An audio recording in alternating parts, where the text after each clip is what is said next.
Hello, my darlings.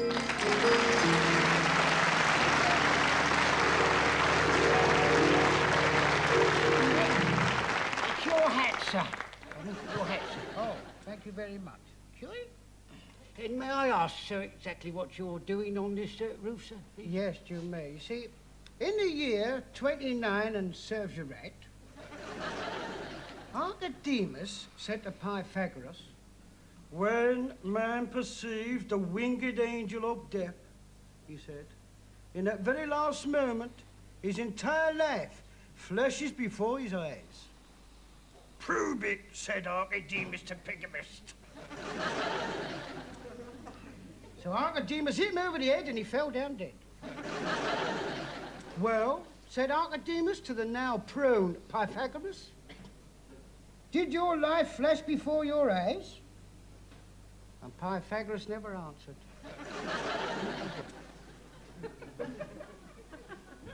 And so to this day, no one knows for sure.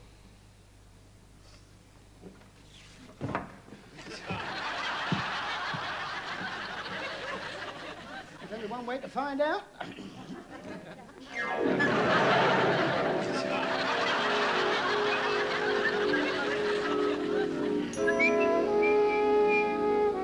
Well, we'll soon know now.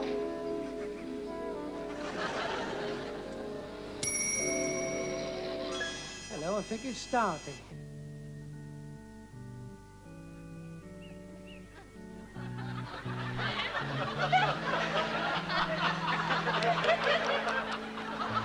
And who names this child?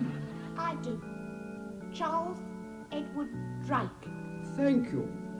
And so I christen you Charles Edward Drake.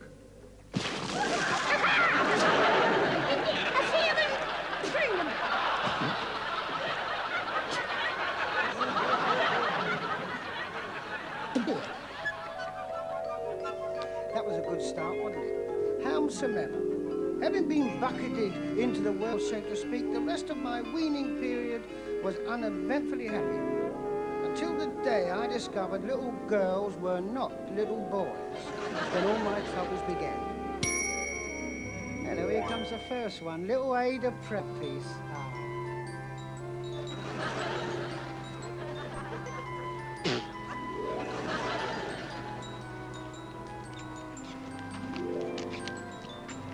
Here, I've got an idea. What? Let's make a baby. You mean like in the sex education class we had in school this morning? What else? Super! Right. Will you catch a bee and I'll see if I can get hold of a bird. Dear little Ada. But I soon learned that to please a woman was to cater for her every need. This one's name was Diana, and she was very fond of good food and music, and I'd come very well prepared. 12 cartons of jellied eels in aspic, and off we go. No, we don't. The gramophone.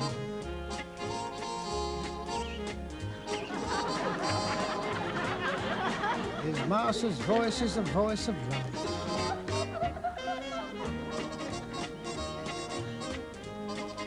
The record, of course.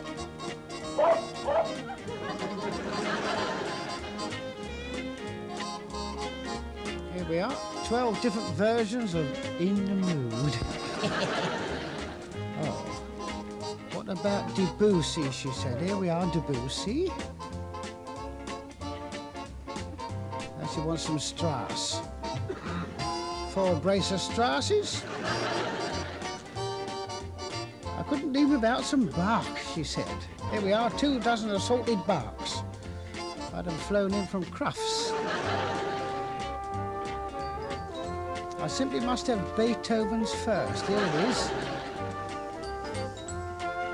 Is he second? He's third. He's fourth.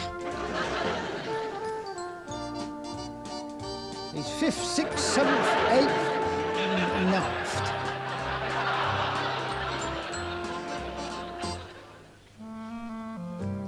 And now, off we go to find a sympathetic willow tree.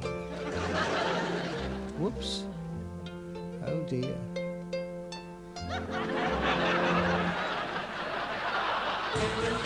This experience drove me from the straight and narrow path to the broad and winding road which leads only to degradation and the shame of public exposure. Ha-ha!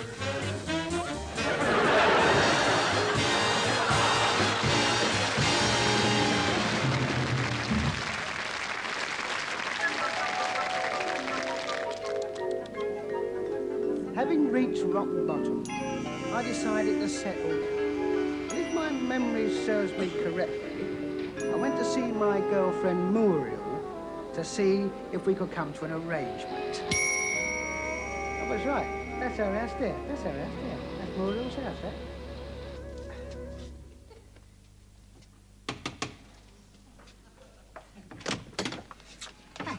Hey, you must be Victoria, Muriel's little sister. She told me all about you. Would you tell her I'm here? I'm Charles Drake, her fiancé from Weybridge.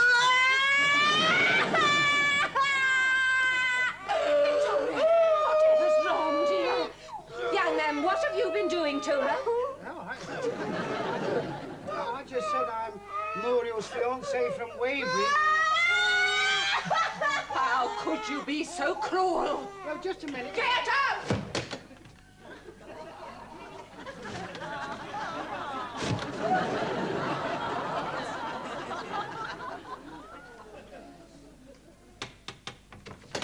Oh, it's you again. Yeah. What do you want? Well, no, nothing, thank you. No, I just bought this bouquet for Muriel. I wonder if I could... Yes, well, you better bring them in then. Thank you very much. And watch your tongue.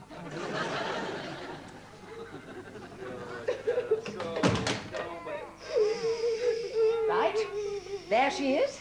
Give her the flowers and then go. And perhaps this will teach you to go around upsetting people.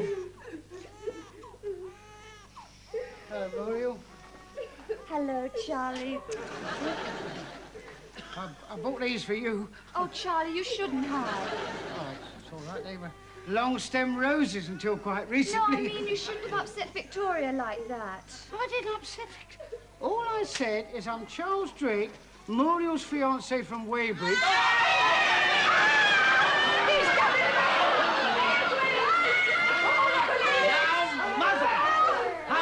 To know. It was just an unfortunate coincidence. Well, it wouldn't have happened at all if he kept his mouth shut. No, it's all right, son, it's all right. No, listen. I bought some... Don't worry about it, but in future, think before you speak, because you could hurt a lot of people that way. I don't know what I did. All I said was I'm Charles Drake, Muriel's fiancé from Weybridge. She went potty. That's it. That's the word that caused all the trouble. Pardon? What's wrong with White? Briggs, what's... Do you mean to tell me you don't know? About her pen friend from... He's been writing to her for 3 years. Hmm? And only yesterday, he sent her a letter saying he never wanted to hear from her again. But she's mortified. Never slept a wink all night. And we just get her calmed down, and you come in here and start it all up again.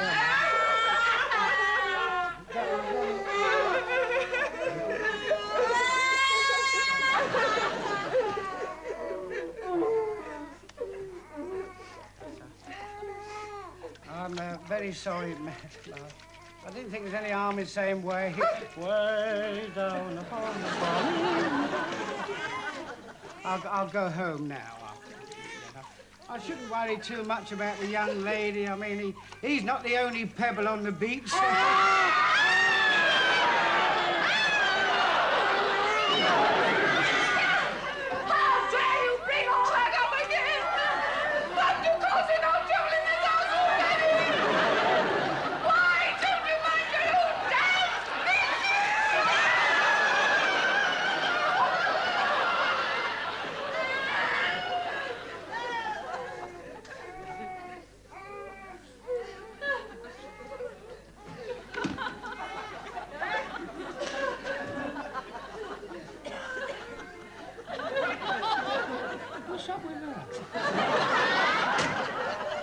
You've done it again, haven't you? What? Opened your big mouth. What's that? You seem to take a delight in hurting me. Have you got no control over your tongue at all? What I say? I'll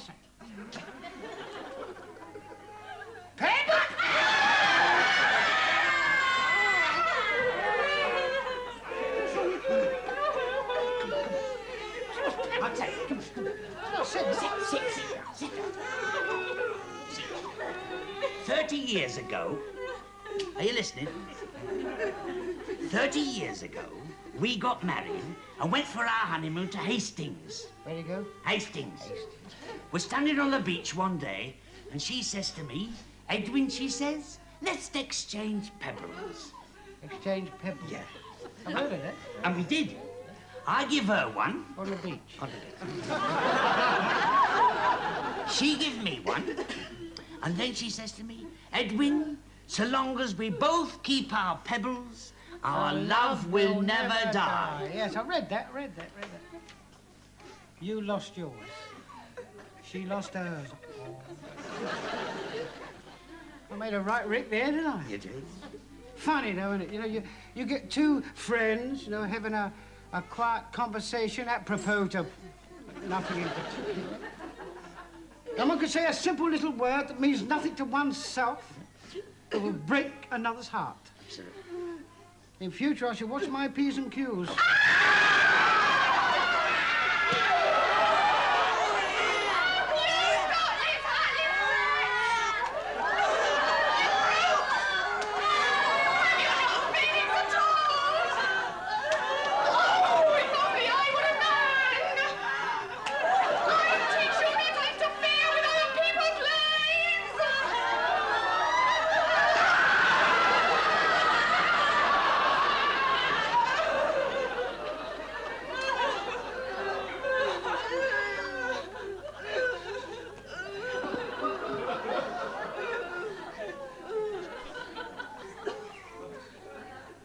Q's? P's? Why peas? God knows. But every time anybody mentions peas, she goes up the bleeding wall. Do you know we haven't had roast duck in this house for 20 years? I don't know how you put up with it, honestly. Well, I'm an easygoing sort of bloke. You know, life's too short for all this kind of aggravation. You're right. I always say, sticks and stones may break my bones, but names will never hurt me. It's a very good philosophy. Well, you're a better man than I am, Gunga Din.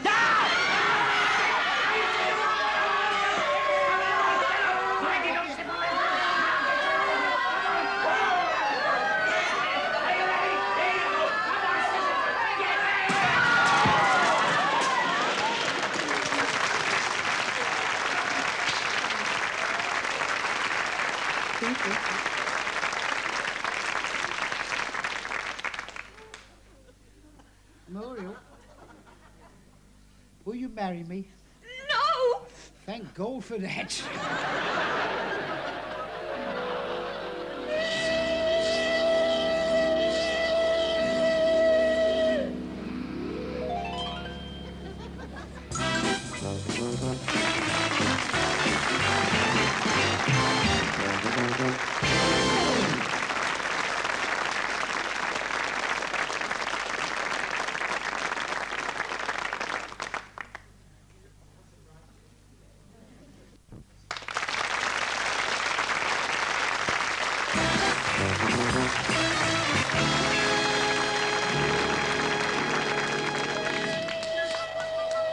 Blimey, that was a quick break.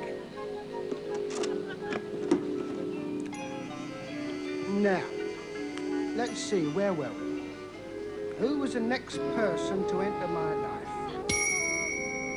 Oh, yes. Adolf Hitler.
Cool.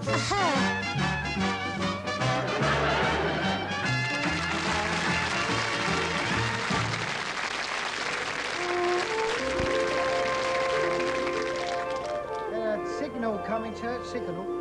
Well, what is it?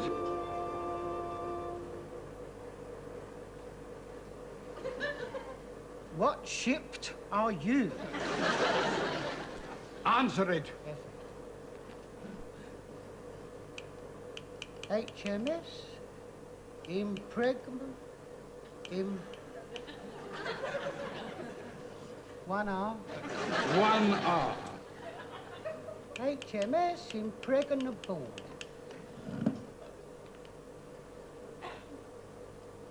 They want to know our correct heading and speed, sir. Heading 95 degrees, speed 15 knots. 1395 degrees, speed 15 canoe. 1K. 1K. 1K. Knots.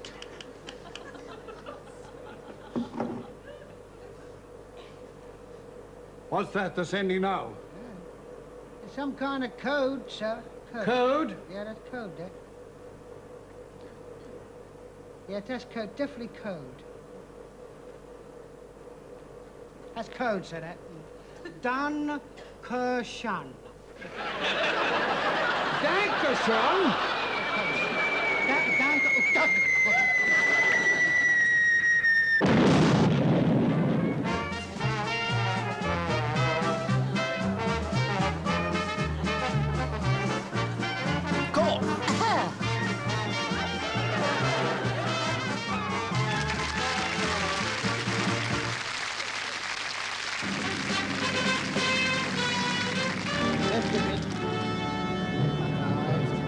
Try to be steady.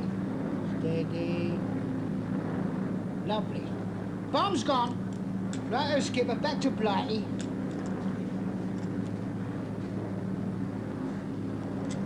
Skipper, I've finished. Here we go. Quite.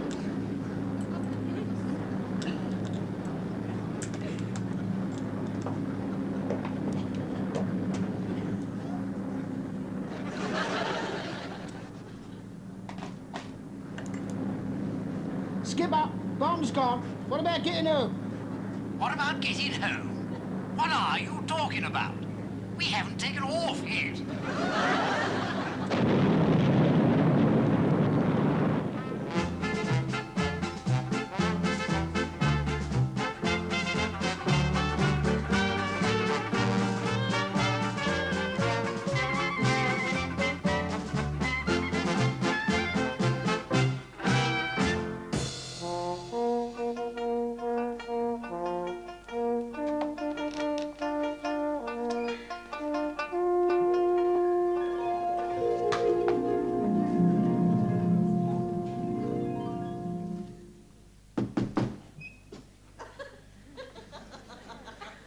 Morning. Charles Drake, casual hero of Weybridge.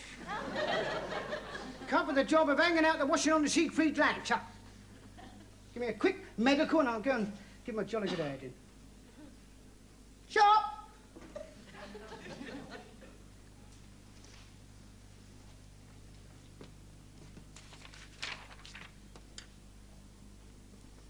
Name? Charles Drake.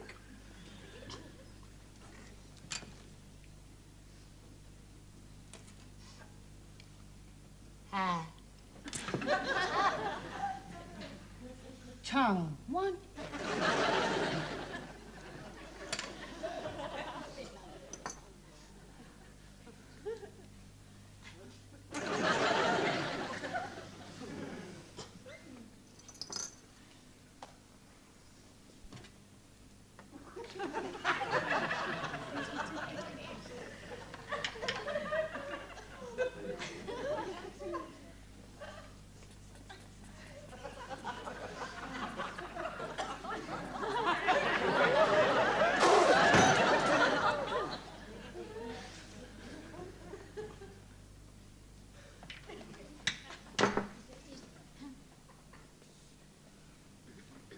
37, 28, 39.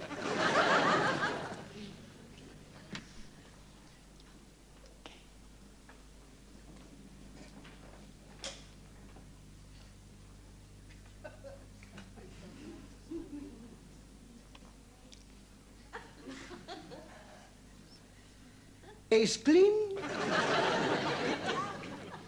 Priddle. Visbit. F.H. Cohen. A yak a doot a half a doop doop.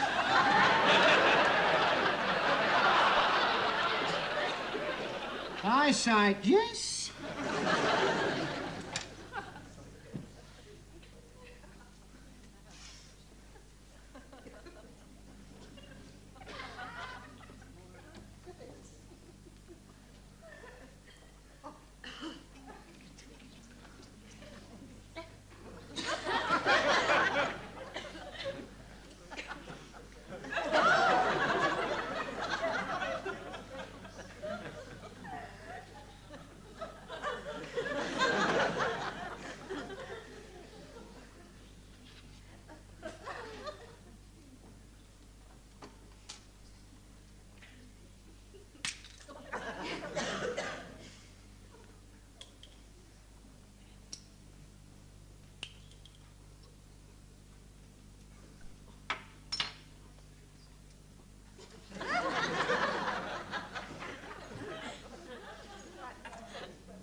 Tetanus optional.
Appendix out.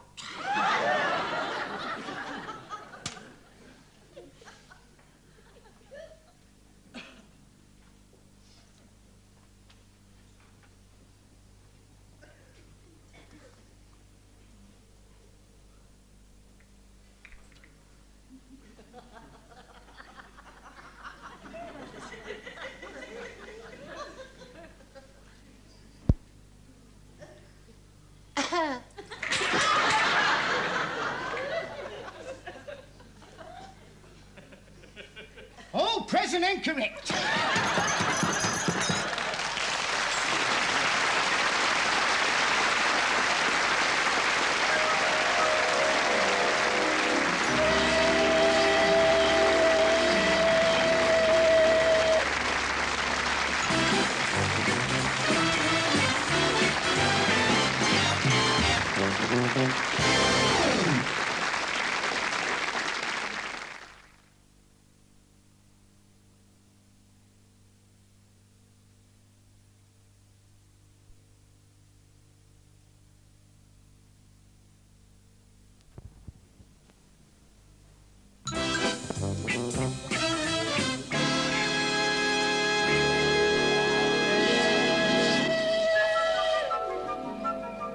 You're back quick. Mind you, it's just as well. I've only got about 200 feet to go. You don't want to miss the good bit, do you? Now then, after the war, if I remember rightly, peace broke out, and we all returned to a land fit for heroes to live in.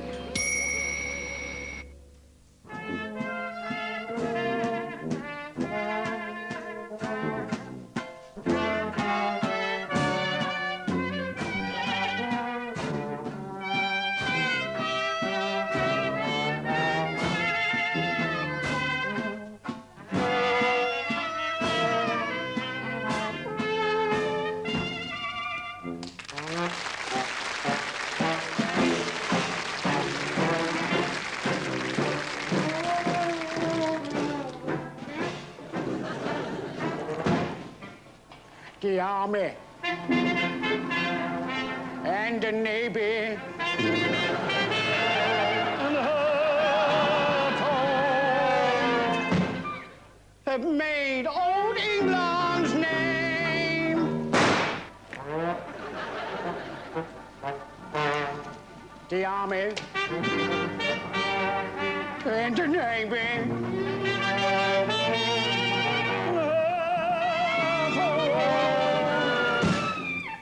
have always played the game.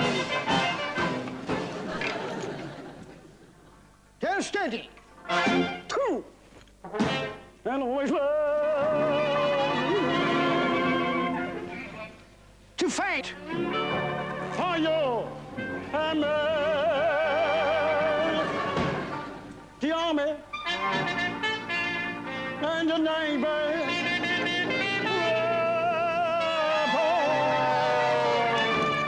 leading us to a victory. The Army and the Navy and the Air Force made old England. The Army and the Navy and the Air Force have always played the game. They're steady and true and always ready to fight for you and me. The Army and the Air Force leading us to victory.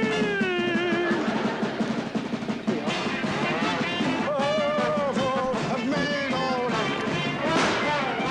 the Army and the Navy and the Air Force have always they're steady and true and always ready to fight for you and me. The Army and the Navy and the Air Force leading us to victory.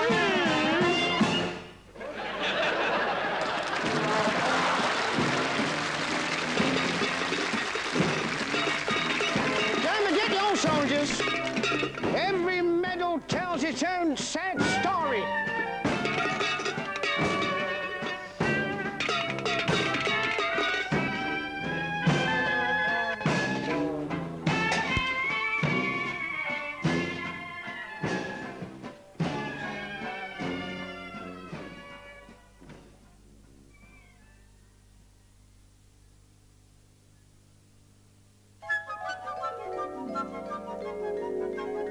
Marshal Delimont.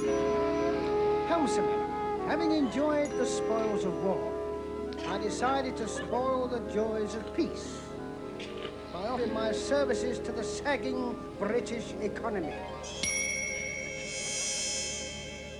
Really, do not think we can be too optimistic about this. bearing in mind, as we must, the state of the sagging British economy, summing up, I feel that I can say without fear of contradiction that the poor results of the last all-out sales drive can safely be ignored in the light of the proposed new debenture issue, which if it is properly put before the public. Yes? May I come for a job to help bolster the sagging British economy. Giving range Ex-soldier, sailor and airman, name of Charles Drake. Appendix 2. Name? Charles Drake. I'd like a job to help bolster the sagging British economy. Ex-soldier, sailor and airman. Disregarded. What service were you in? All of them. And now I want a job to help bolster the sagging British economy. What you chaps really must do is to learn to pull together to bolster the sagging British economy. Subsection 2A, however, is quite explicit. Funny you should say that, really.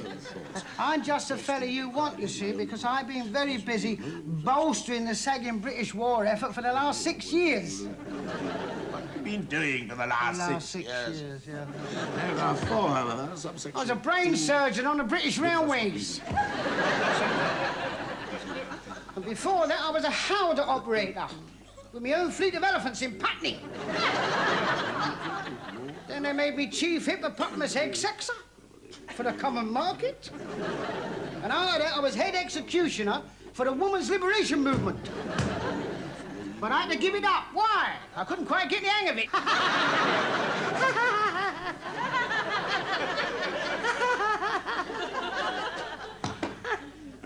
Excellent.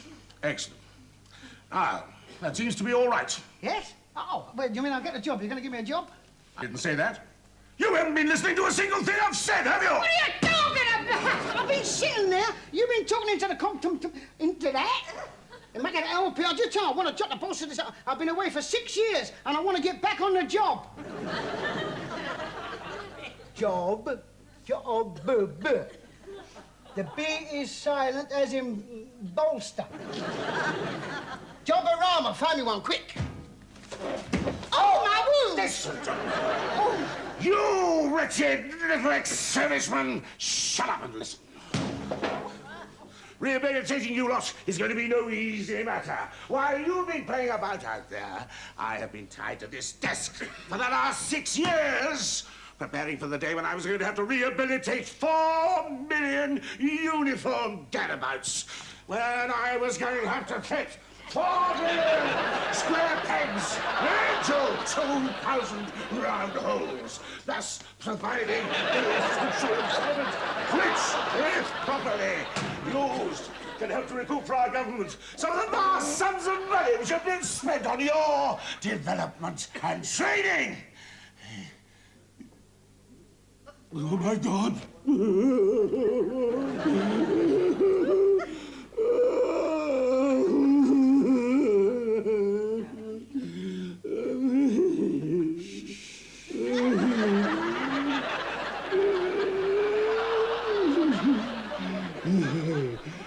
I'm very sorry, sir. Accept my most profound apologies. I didn't want... Oh, that's quite all right. Just so long as you chaps appreciate that finding suitable employment for 4 million of yesterday's heroes is no easy matter. Oh, I realise that now. I never knew how much...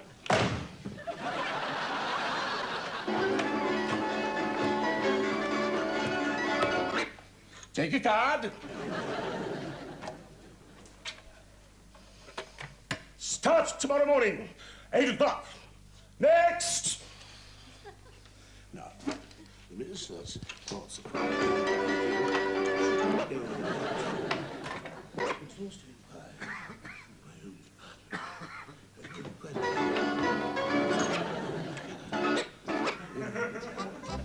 And don't forget, too many cooks spoil the broth. Thank you.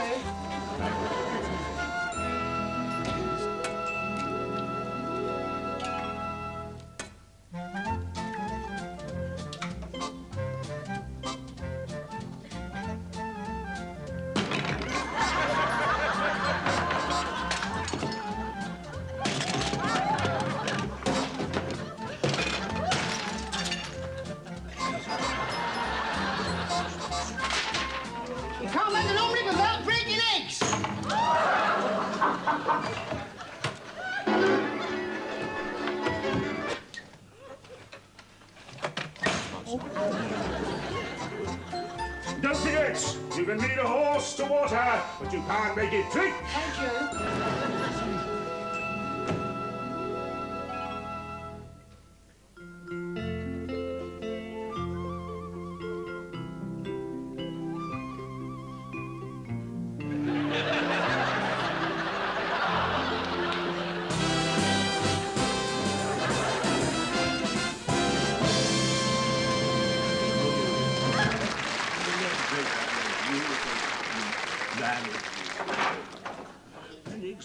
You should never send a man to do a boy's job.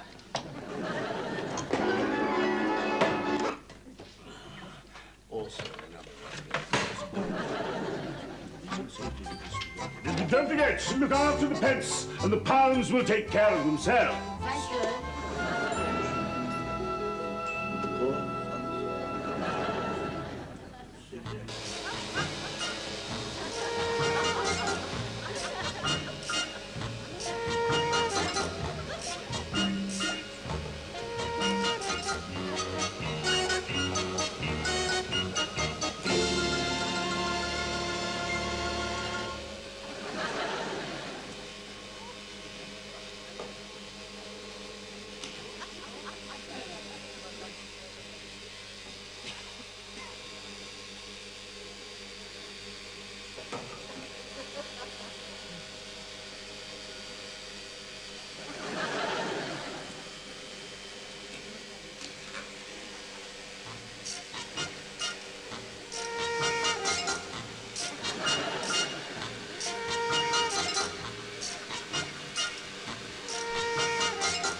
you.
many points.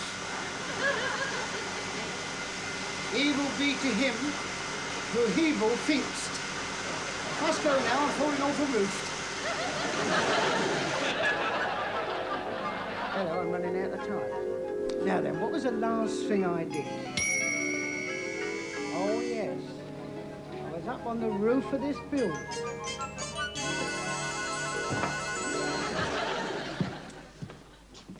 Was Pythagoras right? In those last seconds, does a man's life flash before his eyes? Well, there's only one way to find out.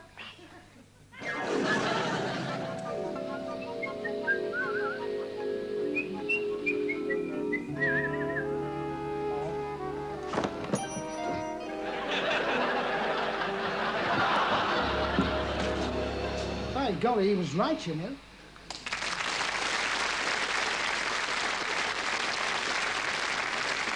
Just a minute, sir. Can't stop now, it was my bus.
Hello, my darlings.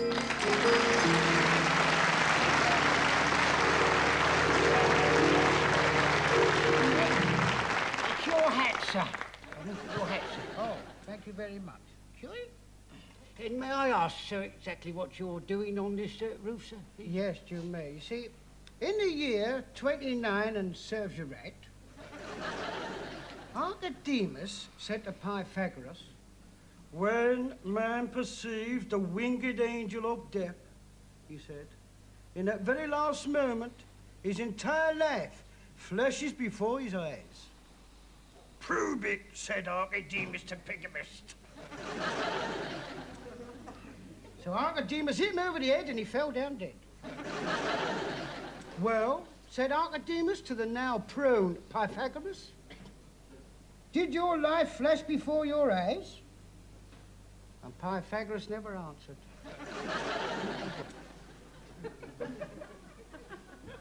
And so to this day, no one knows for sure.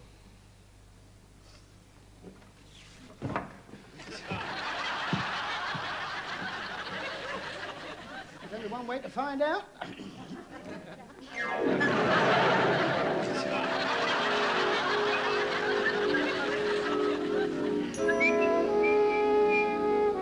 Well, we'll soon know now.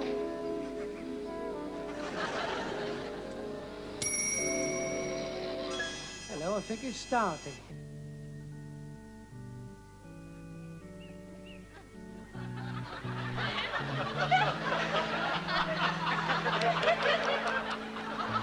And who names this child? I do. Charles Edward Drake. Thank you. And so I christen you Charles Edward Drake.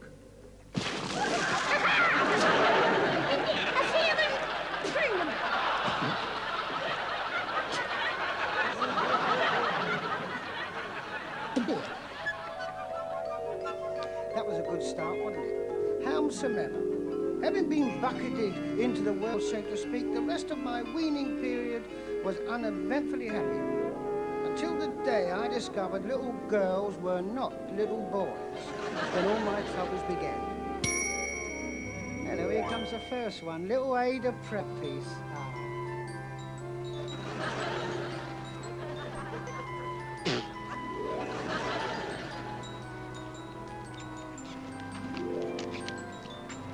Here, I've got an idea. What? Let's make a baby. What about that one? You mean like in the sex education class we had in school this morning? What else? Super! Right. Will you catch a bee and I'll see if I can get hold of a bird?